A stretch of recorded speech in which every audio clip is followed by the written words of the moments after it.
Masih bareng gue Rian. Dan gue kali ini ditemenin sama temen gue. Gue Ilham. Iya. Jadi di sini di video kali ini karena gimana ya? Karena udah banyak nih kasus yang tadi aku mau ngebahas satu-satu karena berhubung ini datangnya banyak banget ya, terus menerus dari Ferdinand, dari Jangka waktunya nggak terlalu jauh ya. Iya, saking banyaknya nih orang yang buat ulah nih gitu. Jadi gue pengen rangkum jadi satu aja sih di video ini niatnya gitu. Jadi gue mau ngasih insight yang berbeda gitu.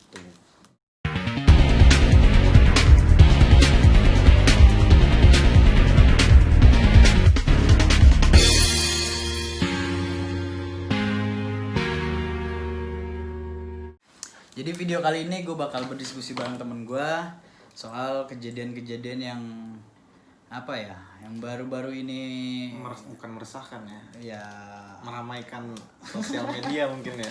mungkin ya bisa meresahkan karena merugikan ya lumayan banyak orang gitu. Karena ini kan contoh yang kurang baik ya kalau menurut gue ya. Contoh yang dermawan kali. Oke nih.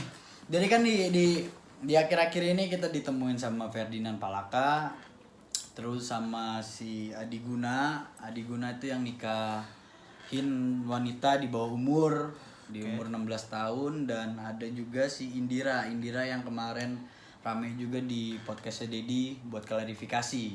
Sebelumnya di podcast siapa dia? Di Grite siapa Grite ya, gue nggak tahu namanya kurang lebih. Dia buat podcast di situ tentang Berarti ya bundernya di podcast yang podcastnya Grite, iya. Nah dia klarifikasi di podcastnya Deddy Kobuze, dan itu juga udah rame lah gitu, udah banyak yang nonton gitu. Jadi di sini sih sebenarnya yang gue mau bahas sebenarnya nanti di ending pembicaraan ini, di pertengahan lah intinya dari isi podcast lagi. Isi dari video ini gue pengen ngebahas tentang brandingnya mereka gitu. Jadi ini jatuhnya PR disaster lah kalau menurut gue gitu. Jadi kita bahas dulu dari Ferdinandnya deh. Ini karena gue berhubung ada kawan gue, jadi kita buka diskusi sedikit sebelum masukin nanti ke PR disaster ini. Dari PR disaster nanti ke damage control dan segala macemnya gitu. Jadi kalau mulai dari sekarang lu udah muak nonton video ini, udah nggak usah ditonton gitu. Karena ini bakal agak sedikit panjang gitu. Udayakan membaca dan mendengarkan berarti. Iya, Sampai habis. Iya, jadi kalau emang gua ada kekeliruan juga lu bisa komen di bawah gitu. Asik. Keren. Setidaknya kita buat diskusi terbuka lah gitu. Nggak monolog gitu. Oke, dari Ferdinand. Nih siapa yang mau ngasih insight duluan? Lu dulu aja deh. Anda dulu deh. Gue dulu. Iya nggak apa-apa. Kalau kita makan Anjing. gimana ya? Jadi kalau dari gua ya, insight dari gua tentang Ferdinand gitu. Justru gua lebih ngelihat ke dari sudut pandang yang berbeda, dalam artian jadi pas ini video viral yang akhirnya dia mulai dicari sama banyak orang nih gitu. Gua mulai coba ngelihat YouTube-nya dia. Kalau gue, jadi kalau gue kan lihat masalah tuh dari sudut pandang yang berbeda.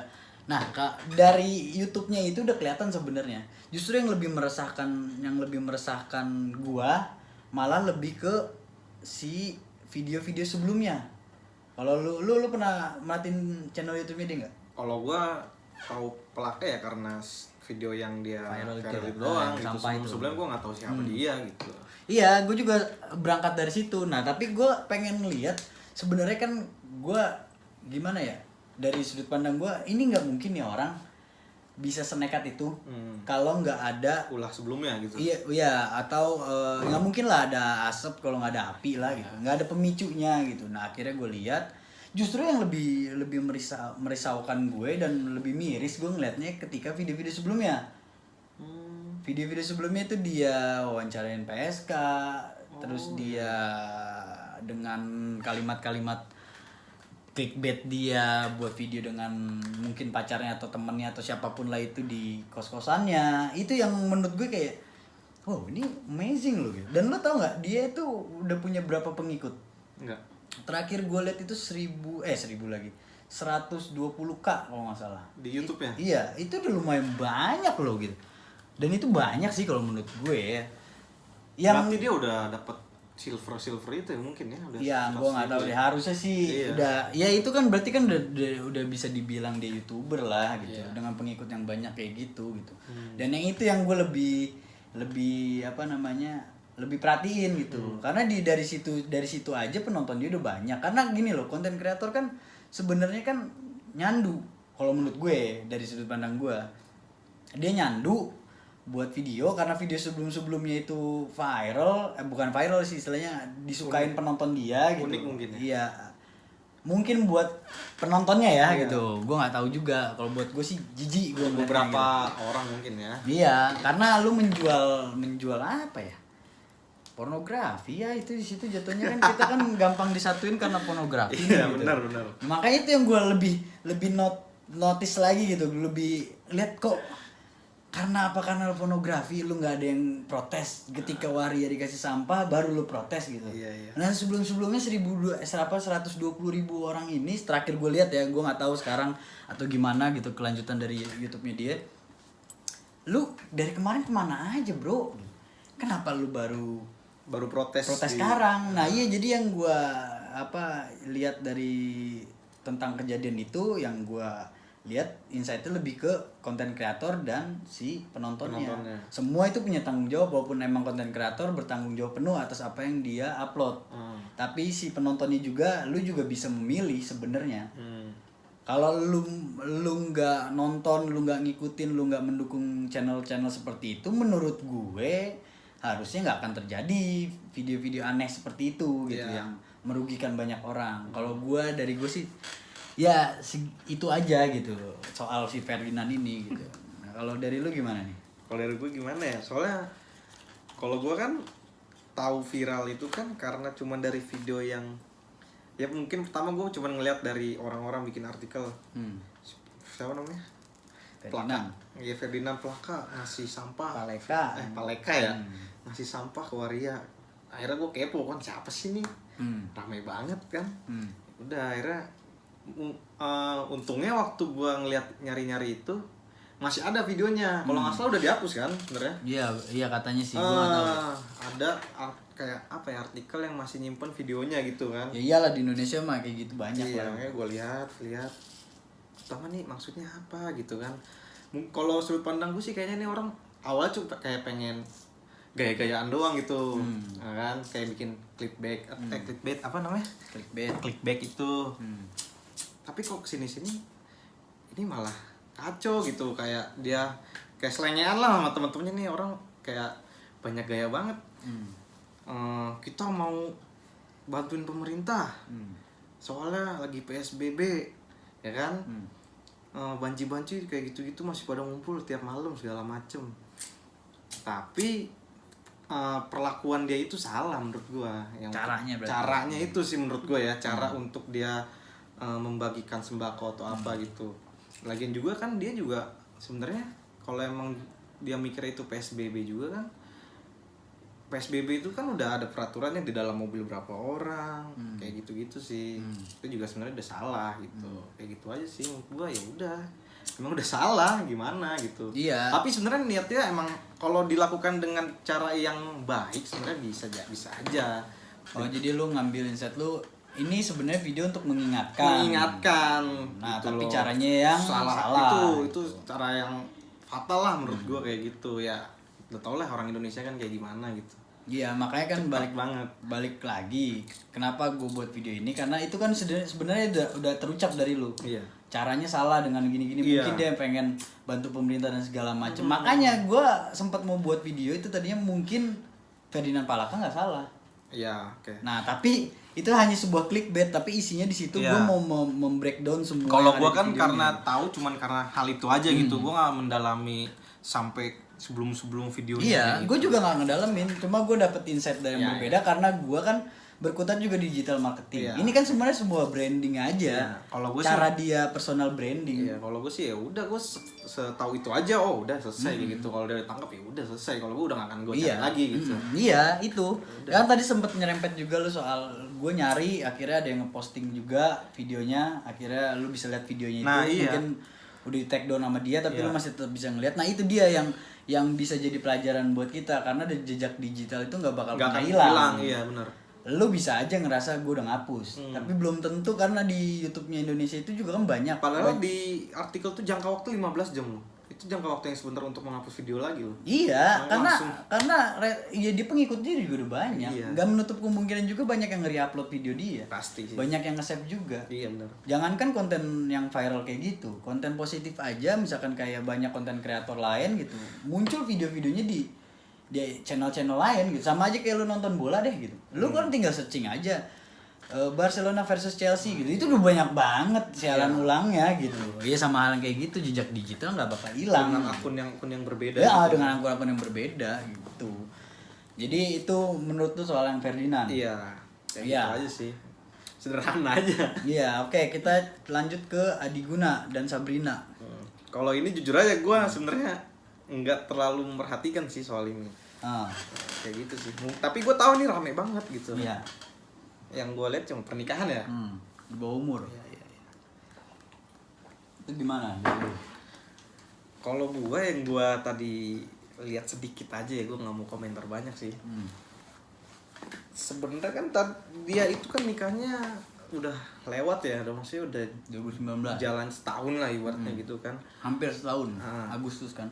Gue nggak tahu gak orang-orang rame karena mungkin usia terlalu dini, ya kan, untuk menikah. Kalau menurut gue sih nggak tahu ya. Kalau untuk menikah itu hal yang wajar aja untuk orang gitu kan, mau nikah kapan gitu. Kalau emang untuk melihat dari undang-undang yang gue lihat tadi, waktu dia menikah itu kan undang-undangnya masih tercatat masih bisa di 16 tahun ya. Dan di tahun 2020 Bukannya masih bisa, belum dirubah. ya belum dirubah mungkin ya. Belum ada peraturan kalau minimal 19 tahun. Oke, mungkin berarti belum ada peraturan itu gitu ya. Belum diresmikan lah. Nah, setelah dia menikah baru ada peraturannya gitu. Makanya ramai. Ya, kalau gue sih ya itu hak dia lah gitu. Tapi nggak tahu pemikiran orang tuh gimana, gue nggak ngerti. Mungkin lu yang bisa ngebahas itu kenapa gitu. Iya. Iya kan? Jadi- Kalau gue sih soalnya nggak ngikutin terlalu jauh banget tentang si orang ini gitu. YouTube-nya aja nggak gue lihat. Tampang mereka berdua juga gue nggak tahu gitu. Yang gue tahu sih ya lakinya banyak duit juga mungkin ya. Iya, dia dari keluarga yang punya lah. Gitu. Iya. Lagi mungkin juga karena dia punya pengikut ya, yang lu bilang tadi ya, pengikut di YouTube Dia mungkin ya. belum banyak sih. Udah banyak nggak sih? Belum banyak. Sedangkan orang-orang yang nggak punya YouTube yang kayak orang-orang Sunda itu lebih banyak yang nikah di bawah yang masih muda 15 tahun. Gua pernah dengar Nah, juga ini di sini nih yang mau gua Oke, coba nanti ya kita bahas ya. Nah, Oke. gini maksud gue loh. Iya, emang banyak. Kan lu notice juga banyak. Mungkin karena- iya, tapi tapi dia dia yang ke expose gitu. Dia yang ke-expose gitu. Iya, tapi kan ini sebenarnya Ah. kalau menurut gua Oke. yang gua lebih apa namanya berikan perhatian di video ini atau di kejadian ini, di momen ini, dia ini kan muda ya. Iya. Masih muda si wanitanya gitu. Dan gue juga tahu apa? Mikirnya mental enggak? Iya, lebih ke mental. Tapi gue mau tarik dulu permasalahannya. Gue tahu ini sebenarnya rame karena di sosial media gue, di Instagram gue ada beberapa orang yang ngeposting. Gue bilang akhirnya kenapa sih ini orang gitu. Dan berhubung ini soal pernikahan, akhirnya gue juga jadi coba lihat karena emang ngaji ya? iya, karena gue dulu punya pemikiran juga Nikah muda? pengen nikah muda. Oke. Tapi setelah gue melihat lingkungan gue yang banyak banget dan nikah muda, akhirnya gue mulai kayaknya gue belum siap deh. Nah, makanya terjadilah di videonya dia ini, mungkin dia buat video ini pun menurut gue video dia klarifikasi ini sebelum-sebelumnya terjadi pas di offline. Makanya ini online dan offline, makanya akhirnya entar di endingnya itu bakal gue ngebahas branding. Mungkin ini terjadi di offline-nya dia, di kehidupannya dia ketika dia udah menikah, dia bulan madu dan segala macam dan bla bla blanya. Banyak tuh sindiran, nyinyiran atau segala macam dan bla bla blanya, akhirnya dia memutuskan kayaknya gue buat ini deh. klarifikasi. Mungkin ya, gue nggak tahu ya. Mungkin dari sudut pandang gue, kenapa dia buat video? Karena di channel YouTube dia juga cuma 4 atau 5 deh kalau nggak salah video. enggak. Dan yang apa rame banget tuh di channel di video yang keduanya apa nggak salah. Yang buat netizen itu pada dikomentari lah, atau dia intinya sih dia jadi bahan pembicaraan pas di video kedua ini yang gue tahu gitu. Video kedua ini klarifikasi juga. Klarifikasi. 1 klarifikasi, 2 klarifikasi, 3 klarifikasi, semuanya klarifikasi. Dan inti maksud dari klarifikasi itu dia apa? Yang gue lihat sih dia cuma mau ngasih tahu ini sih sebenarnya bagus ya. Gimana ya? Mungkin dia capek ngejelasin ke orang-orang terdekat dia atau di lingkungan dia, akhirnya dibuat video Biar gitu. orang tinggal lihat videonya. Iya, sama kayak kejadian gue waktu pas ketipu di Gojek itu kan, akhirnya ketipu mengatasnamakan Gojek gitu. Gue akhirnya buat video klarifikasi gitu, gimana caranya gue bisa kena dan segala macam dan bla bla blanya. Nah ini pun sepertinya seperti itu kalau menurut gue, tapi dikemasnya kalau menurut gue oke dari videonya, sinematografinya lumayan lah, enak dilihat. Iya, tapi isinya ini ya. emang nilainya ya. Iya, value-nya ini menurut gue pribadi sih kurang terencana ya, karena dari beberapa kalimatnya banyak mengundang nyinyiran. Lebih di momen ini sih gue lebih ke mental wanitanya kayaknya juga belum apa ya? Belum terbentuk. Belum cukup gitu. Kalau menurut gue pribadi ya, karena ya gue nggak tahu juga gitu. Mungkin dia udah siap dan segala macam dengan konsekuensinya. Tapi kalau dari saran dari gue, kalau gue di posisi dia, gue nggak akan buat video itu. Kenapa? Ya karena percuma.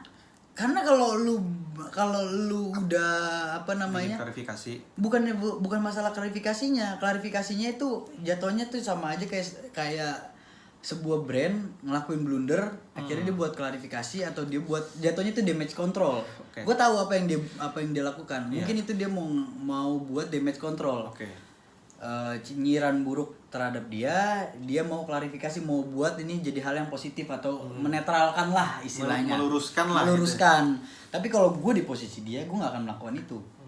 Karena satu-satunya hal yang bisa buat gue apa namanya ya, nih lu udah di ini gitu, diremehkan atau dikritik nih atas pernikahan lu. Iya, lu buatlah ini bener-bener pernikahan. Ini kan pernikahan hoki banget. Sebelum dia nikah, setelah dia nikah mulai muncul nih peraturannya. Ini hoki banget kan berarti kan. Dia nggak melanggar hukum sama sekali kan. Tapi kan permasalahannya ini kan jadi dampak negatif ke keluarganya dia. Yang gue lakuin pasti nantinya kalau gue di posisi dia gitu, ya gue bakal mempertahankan pernikahan ini sampai kapanpun. Jadi gimana caranya menunjukkan bahwa pernikahan ini gue emang udah layak. Ya. Kalau dari gue tanpa mengeluarkan video klarifikasi, mungkin gue bisa nge-share keadaan keluarga dan segala macam lebih. Dia menunjukkan, maksud lu itu menunjukkan pernikahan gue ini nggak semasalah yang lu omongin baik-baik aja gitu ya. Gitu. Dan gue juga udah ngerasa cukup gitu, lebih ke situnya gue gitu.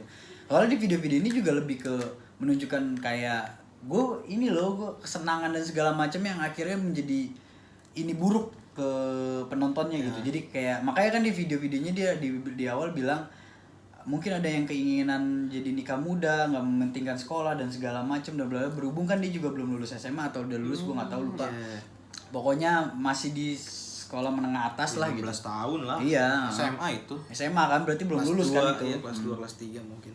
Ya orang jadi berpikiran pengen nikah segala macam dan bla blanya itu sih. Berarti dampaknya dari menurut dia. Video ini bikin mindset penonton itu pengen nikah muda gitu. Padahal lu nggak tahu nikah itu terjadi mungkin di dia doang. Iya. Dengan kesempatan yang dia punya, dengan kemampuan yang dia punya, ya terjadi di dia doang. Nggak tahu di orang lain kan. Benar-benar. Ya hanya orang-orang terbatas lah kalau menurut gue. Jadi di kasus yang ini kalau gue sih ngambil sudut pandang gue, cara dia damage control dia terhadap apa yang dia dapat ketika dia nikah kurang tepat sih kalau dari gue lebih menyikapi situnya, persetan lah apapun yang terjadi di keluarganya dia, gue nggak peduli gitu. Tapi yang lagi viral kan kenapa terjadi segala macam dan bla bla blanya, ya gue sih nggak terlalu ambil pusing sih ya. Iya sih. Ya, dia hidup dia, cuma kan permasalahannya bisa jadi dampak negatif ketika orang yang nonton gitu, dan penontonnya juga lumayan banyak kan. Gitu sih kalau dari gue. Langsung aja lanjut ke si Indira. Indira. Nah, ini Indira ini nih yang sangat amat membuat orang Gue juga. Kalau gue sih, gue nonton sih. Yang podcastnya. Yang pertama ya. Iya, podcastnya. Iya, yang kan pertama gue ngeliat di cuplikan cuman artikel doang. Di artikel dia menyebut nggak pakai masker atau apa ya. Nah, Dia akhirnya keluar nggak pakai masker. Iya, akhirnya gue mencari siapa video itu gitu. Dan selama gue liat di podcastnya si yang punya YouTube, siapa namanya? Grito itu sampai habis gue tungguin mana dia ngomong nggak pakai masker gitu. Ada. Nggak ada. Ada di pertengahan. Akhirnya gue cari-cari ternyata udah di-cut. Oh, udah di-cut. Udah Oh, gua di-cut. nggak tahu, gua. Jadi gue liat di cuplikan emang kalau di cupliknya yang lu bilang tadi kan video itu nggak akan video yang lu akan entah lu cut entah lu hapus itu nggak akan hilang di dunia digital kan. Jejak digital. Jejak digital. Nah ternyata gue liat dicari-cari di artikel ada. Oh nih iya, tapi di YouTube-nya yang punya yang YouTube yang bikin podcast itu. Oh, berarti lagi-lagi lu dapat video utuhnya bukan dari akun yang upload awalnya. Berarti awalnya. ini akun-akun yang mungkin re-upload Iya, kemudiannya tapi gitu ini ya. sepotong doang kalau Iya, kan yang jadi dipermasalahkan di omongan dia yang itu kan. Ya akhirnya gue dapet sepotong itu doang. Berapa semenit ya? Dia ngomong itu mungkin sepanjang semenit. Ini yang bahaya sebenarnya. Baru abis setelah ngomong itu mungkin dia baru setelah ngomong itu kan di-cut tuh. Nah, baru dia ngomong corona apa sih? Gue mah nggak takut sama corona ya kan. Yang mati ya mati lah, nggak tahu. Ya, kurang lebih kayak gitu pembicaraan dia seperti itulah kita mengartikannya. Nah, tapi yang enggak kita nggak tahu pasti, Iya. nggak tahu apa bisa kalimat utuhnya gimana gitu. Tapi yang gue lihat tuh dari ini ya, cara dia ngomong, gestur dia itu kayak gue Nyaman ya. nggak tahu nyaman, nggak tahu itu karakter dia, nggak tahu itu meremehkan ya. Soalnya kalau lu lihat aja lah sendiri lah. Ya lu pasti yang nonton video ini juga lu pasti udah tahu lah gitu. Dengan gestur lu, wah kok gini gitu. Sedangkan orang-orang sekarang tuh orang-orang kan ngeliat corona takut gitu. Kok dia kayak kok ngeremehin banget gitu. Iya kan? Dan dia kan yang sangat dinotis di omongan dia itu kan seperti meremehkan. Iya, benar. Orang-orang yang udah berjuang, para medis kita yang udah berjuang gitu. Ini jatuhnya digugurin karena omongan dia gitu. Dia menganggap kayak ya udah nyantai aja gitu. Iya, nyantai aja gitu. Padahal kan ya gimana ya? Makanya dan akhirnya gue tiba-tiba di timeline gue di YouTube gue, maksudnya gue buka YouTube gue ada timeline di Kobuzer diundang lagi. Diundang, tapi gue itu nggak sampai habis ya. Ya pokoknya insight dari lu apa nih? Ya pokoknya gue liat sampai dia nangis tuh itu yang dia bilang. Iya, pokoknya yang lu lihat dari kejadian ini apa? Dia bilang gini. Dia pokoknya nangis, dia bilang, "Tuh gue tuh kalau ngomong tuh ngomong dulu baru mikir," kata dia. Lu bisa ngomong tanpa mikir ya, gue bingung itu satu ya. Gue nggak ngerti tuh ya. Gue kan orang psikolog.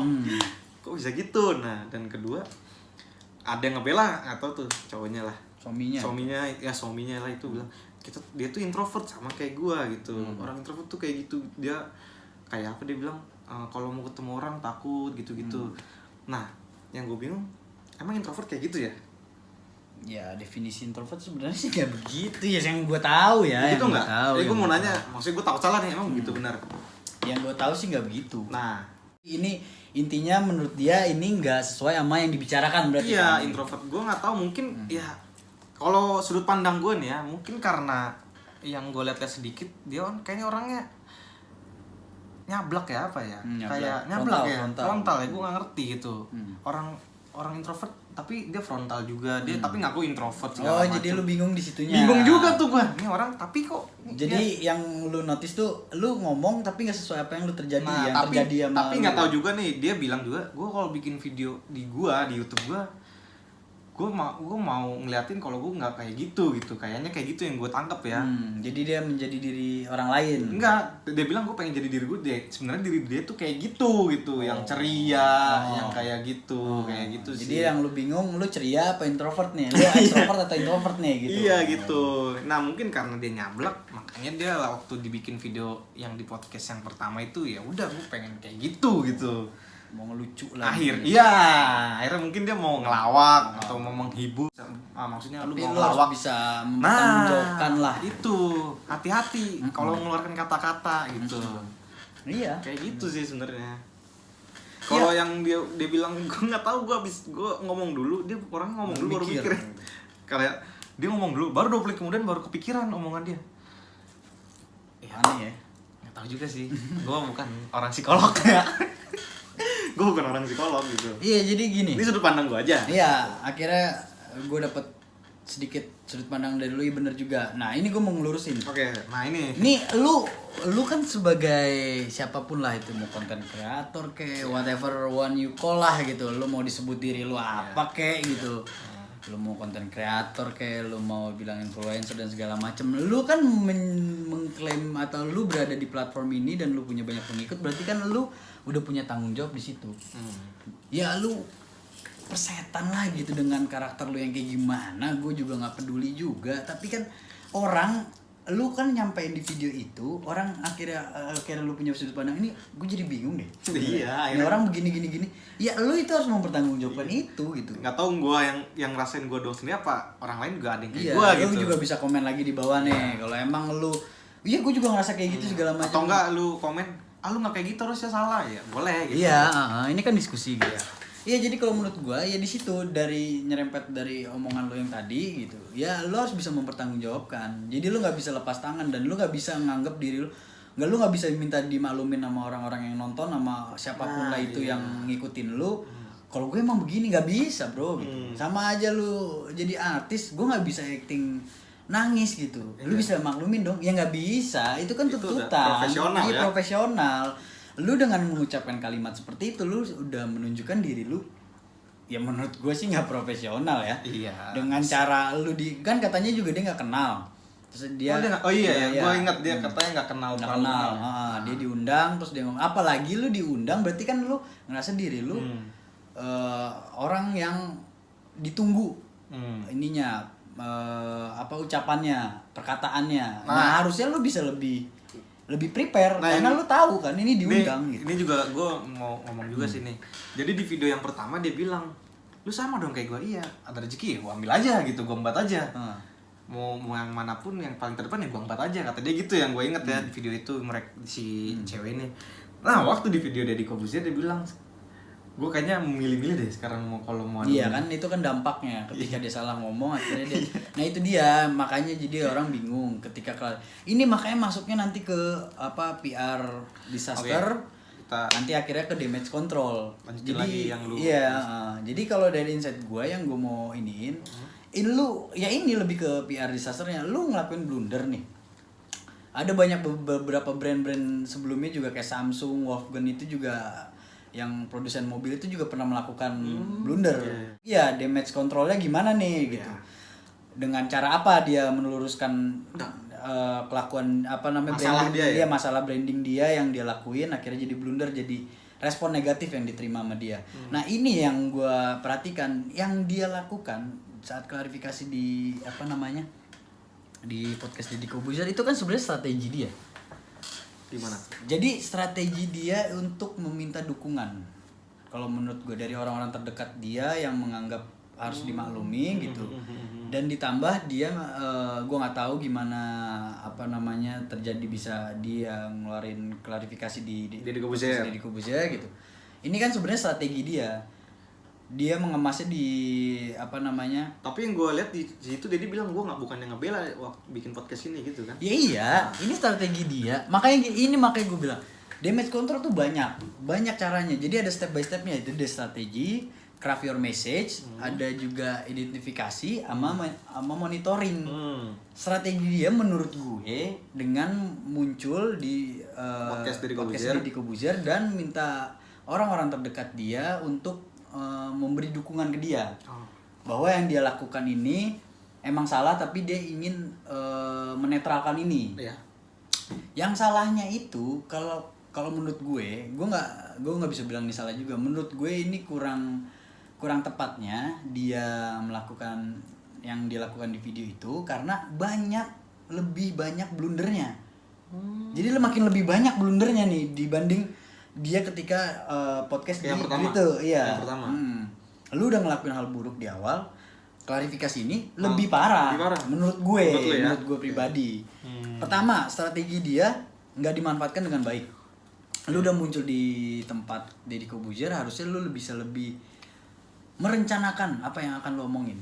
Dengan lu ada drama, dengan lu bilang introvert, yang akhirnya itu jadi ngetren. Ya emang dari kemarin-kemarin juga, awal tahun ini dari 2019 akhir juga kan lagi ngetren tuh introvert, bipolar dan segala macem untuk menguatkan diri dia, menguatkan argumen dia bahwa gue begini nih untuk di ngertiin orang gitu kan.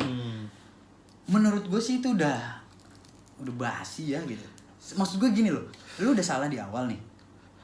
Ibaratnya dia kayak namengin kalau dia introvert gitu kan. Iya, lu malah mengkambing hitamkan lagi gitu. Iya. Maksud gue lu kalau udah salah, ya udah ngaku aja salah. Iya. Apapun yang lu lakuin itu ya udah Tapi akuin dia aja. ngakuin gitu. dia salah gak sih? Dia ngakuin dia salah. Oh, berarti tapi maksudnya gini loh jatuhnya. Dia mengakui salah tapi ada embel-embel. Embel-embel Iya, introvert.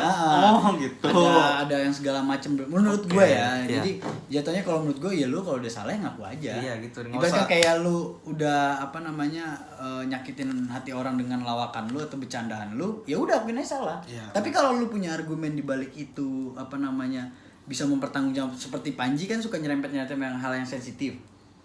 Iya, Ada lawakan dia, jokesnya dia bisa mempertanggungjawabkan itu. Iya. Nah lu harusnya kalau emang lu ngerasa itu hanya banyolan lu atau Ya. istilahnya lu nggak nganggap itu serius omongan lu gitu, ya lu harusnya bisa mempertanggungjawabkannya. Iya. Jangan mengkambing hitamkan introvert ini, Iya. jangan mengkambing hitamkan dengan lu nangis dan segala macam. Itu kan sebenarnya strategi dia. Jadi Iya, lu message. membuat pesan dengan cara lu menyampaikannya seperti apa ya ini gitu. Dengan lu membawa introvert, dengan lu menangis dan segala macam, dan di situ ada suami lu untuk penguatan lu minta maaf dan segala macamnya. Dan ditambah ini omongannya tuh muter-muter sebenarnya. Soalnya gue nontonnya tuh sampai nangis yang kedua kali udah gue ngerti. Gue karena kenapa gue nggak sampai habis nontonnya? Kalau soalnya dia udah nangis, dia minta maaf, ya udahlah, dia udah minta maaf ya udahlah. Gitu. Iya. Gue sih gitu, ya udahlah. Iya. Intinya dia mengakui itu gitu. Tapi gue ya setuju sih sudut pandang lu yang tadi, dia minta maaf tapi ada mengamping hitam, ya embel-embel kalau dia tuh introvert gitu. Jadi kayak pengen lu di ngertiin. Iya. Gue salah tapi gue tolonglah ngertiin gue. Ya gimana lu harus bisa bertanggung jawab Ya, kalau udah masalahnya. salah ya harus sama aja mengakui lu, itu ya. Iya, sama aja lu kayak analoginya kan, misalkan lu maling, nyolong, terus lu pengen orang mengampuni dia ya. Iya, mengampuni lah gitu istilahnya, bahasanya mengerti lu lah gitu. Iya. Jadi gue nyolong tuh buat uang di segala macam, dan lu pengen diampuni dengan mudahnya kan nggak bisa. Ya lu harus mempertanggungjawabkan. Sama aja kayak Ferdinand lakuin sekarang, dia udah mulai menerima konsekuensinya gitu. Penjara ya. Ya semua harus ada tanggung jawabnya gitu maksud gue. Jadi yang di masalah si Indira ini menurut gue ya itu. Bener-bener. Dengan cara dia menyampaikan pesannya menurut gue tidak lebih baik ketika dia melakukan podcast yang di awal yang ngomong sama Grite gitu, kalimatnya semua strategi rencana yang segala macam kurang lebih baik lah menurut gue. Jadi kalau menurut gue ini tuh bukannya setting, jadi ini jadi jangan lu anggap damage control ini sebuah settingan ketika lu buat kalian, enggak, maksud gue damage control ini sering terjadi apapun yang udah terjadi di, jadi gini, branding itu endingnya kan mau lu branding barang, mau lu personal branding, itu semua kan nanti yang lu lihat adalah respon dari penonton. Ya orang yang menerima. Menerima dari apapun kontennya itu, apapun yang lu buat itu, apapun platformnya itu, lu melihat respon dari mereka kan. Nih, gue buat kayak gini, responnya bagus gak sih? Iya. Nah, damage control itu ketika muncul blunder yang disebut PR disaster ini, nah muncullah damage control ini. Jadi damage control ini untuk mereduction sebenarnya, ini gue jelasin sekali lagi nih biar yang nonton juga paham. Maksudnya apa sih lu dari tadi nyebutin damage control? Damage control itu ya itu untuk mereduction gitu. Jadi respon-respon negatif itu lu reduction. Nah, ini yang gue sangat-sangat Sayangkan, iya, banyak di Indonesia karena ini, makanya gue makin bingung, mungkin karena PSBB orang lebih banyak di rumah kali ya, jadi lebih banyak memerhatikan video-video seperti itu, akhirnya banyak video-video viral yang akhirnya juga kan sampai ke McD Sarina, akhirnya juga ke bandara itu mulai banyak cepet lah ke blow up-nya gitu. Mungkin karena lebih banyak orang di rumah gitu. Ini yang sangat-sangat harus diperhatikan kalau menurut gua. Lu lempar sekarang ke sosial media atau apapun lah platform yang lu nanti upload gitu. Ini lo harus perhatiin gitu. Jadi kalau menurut gue, damage control ini penting untuk di era sekarang karena kita lebih berselancar di di dunia maya, digital ya. Nah, dunia digital. Jadi ketika lu buat sesuatu, lu harus juga mempersiapkan ketika ini responnya negatif gimana, ketika responnya positif gimana. Nah, kritik pedas atau segala macam dan bla bla blanya ini nggak seperti Amerika. Kalau Amerika ada freedom speech, jadi lu nggak akan tersangkut bebas pidato atau bebas berpendapat ya. Nah, pendapat lu terserah whatever, nggak ada yang akan memenjarakan lu ketika lu mau ngomong apa segala macam dan bla bla bla blanya, karena yang gue tahu di Amerika itu freedom speech. Jadi hukumannya dari orang-orang yang seperti itu di negara sana ya. Menurut gue hujatan. Kalau menurut gue itu udah lebih cukup. Makanya gue agak menyesali ada undang-undang, bukan menyesali juga sih, agak mempertanyakan ada undang-undang ITE ini karena sebenarnya gitu kita ini lebih ngerasa ada punishmentnya ketika netizen itu yang lebih menghujat, tau gak sih? Karena netizen itu lebih ke offline juga, lebih ke online juga itu udah lebih cukup lah kalau menurut gue, karena orang-orang kita juga udah lebih kritis yang nonton gitu. Jadi menurut gue influencer ini karena lu content creator ini mau disebut apapun, lu berdampak ke orang lain, lu harus lebih berhati-hati. Jadi kalau di luar sana itu cuma netizennya yang memperhatikan, iya. Kalau di kita tuh ada dua gitu, undang-undang ITE dan netizennya nih gitu, yang menghakimi kita ada dua nih gitu. Dewanya ada dua lah. Iya, masalahnya ada dua nih yang menghakimi kita nih masalahnya. Jadi buat lu pada lu harus bisa berhati-hati sih sebenarnya. Karena menurut gua nggak bisa disalahin juga mereka. Siapa si influencer ini? Ya, influencer atau content creator yang buat video-video yang viral ini, karena gua akuin ini di era sekarang ini lebih susah. Lu buat jadi influencer atau jadi content creator, lu buat akun YouTube, buat apapun itu lebih susah. Karena algoritma semua itu yang gue tahu ya itu panjang lah gitu. Itu berubah-ubah dan segala macam lumayan lebih sulit lah sekarang. Iya benar. Lu buat orang yang biasa buat YouTube nggak bisa mudah viral kalau konten lu positif. Jadi menurut harus negatif dulu dong baru bisa viral gitu. Iya, makanya itu dia yang akhirnya gue jadi pertanyakan. Kenapa? Orang lari ke YouTube karena ingin dapat suguhan yang lebih mengedukasi, lebih menarik, jauh dari drama, jauh dari gimmick, jauh dari hal-hal yang aneh. Malah terjadi sekarang di YouTube Indonesia sekarang ya kurang lebih sama kayak media mainstream sekarang gitu.